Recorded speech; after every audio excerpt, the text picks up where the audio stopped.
Kahit iginit na mismo ni Pangulong Bongbong Marcos na may clean bill of health siya, isang grupo ang nagpetisyon sa Korte Suprema na ilabas ng palasyo ang impormasyon sa kanyang kalusugan. May report si Jonathan Andal. Nag-jumping jacks na tila nakipaghabulan pa sa mga reporter.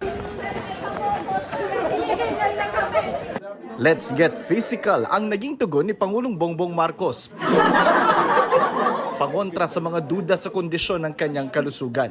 I challenge anyone who are saying that I am sick, that they come and exercise with me.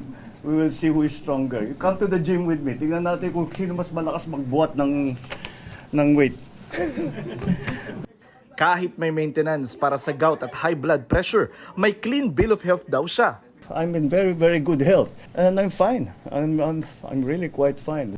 Pero tila di kontento ang grupong United People's Initiative. Dumulog sila sa Korte Suprema para ipetisyong ilabas ng Pangulo ang impormasyon sa kanyang kalusugan. Sinusubukan pa naming makunan ng sagot ang palasyo kung bakit hindi na lang nila ilabas ang mismong medical results ng Pangulo. Pero tugon dito dati ng palasyo, kung sinabi ng Pangulo na hindi to life-threatening, so ba't kailanganin po sa ngayon ang medical treatment? Medical bulletin.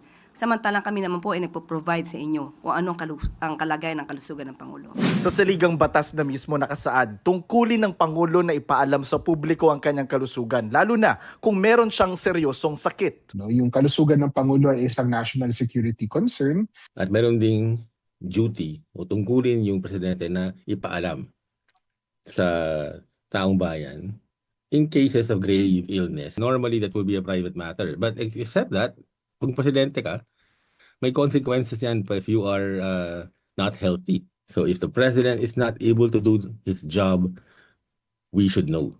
Naging usap-usapan din ang kalusugan ng mga dating Pangulo. Noong 1984, ang ama ni Pangulong Bongbong Marcos na si Ferdinand Sr. nagtaas ng barong Tagalog para ipakitang wala siyang mga peklat galing sa operasyon.